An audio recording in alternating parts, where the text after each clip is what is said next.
Bienvenue dans l'atelier de Fanoria.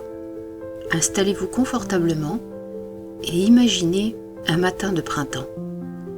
La rosée perle sur les pétales soyeux d'une rose, frémissant sous la caresse du vent. La lumière joue avec les teintes nacrées, réchauffe le velouté des feuilles, et tout semble suspendu dans un équilibre fragile entre l'éphémère et l'éternel. C'est cet instant précis, cet éclat fugace de vie que Pierre-Joseph Redouté a su capturer dans son art. Car si les roses se fanent, celles de Redouté ne cesseront jamais de fleurir. Considéré comme l'un des plus grands illustrateurs botaniques de l'histoire, il fut bien plus qu'un simple artiste. Il fut un poète du végétal, un archiviste de la beauté naturelle et un témoin silencieux des soubresauts de l'histoire. Alors, plongeons ensemble dans l'univers d'un homme dont le pinceau a transformé chaque fleur en un joyau immortel. Pierre-Joseph Redouté voit le jour en 1759 à Saint-Hubert dans les Ardennes belges. Issu d'une famille d'artisans, il grandit dans un environnement où la nature est à la fois refuge et muse.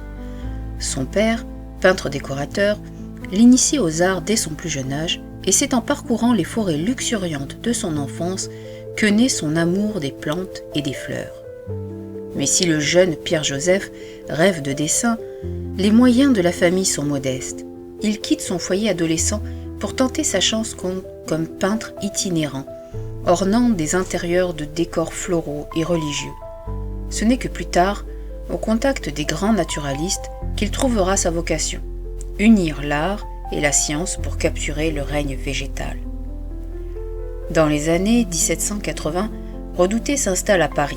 La capitale foisonne d'idées nouvelles et c'est là qu'il rencontre Charles-Louis l'Héritier de Brutel, botaniste renommé.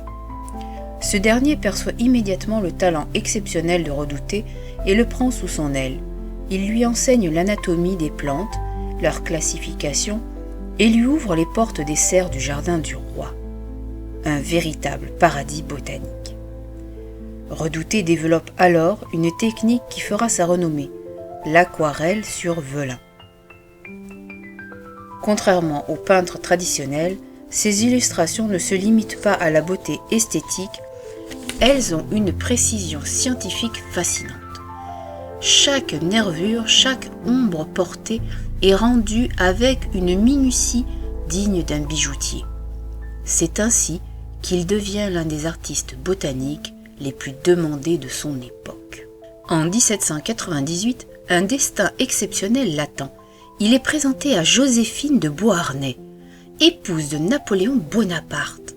Passionnée par la botanique, l'impératrice fait de Malmaison un véritable jardin d'acclimatation où se mêlent plantes exotiques et essences rares. Sous son patronage, Redouté devient peintre de fleurs de l'impératrice et entame son chef-d'œuvre, les roses.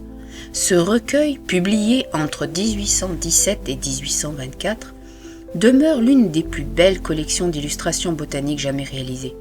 Chaque planche est une célébration de la nature, capturant les détails les plus infimes avec une délicatesse inouïe.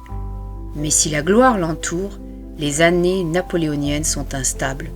Avec la chute de l'Empire, Redouté perd son principal soutien et doit naviguer dans un monde en pleine mutation.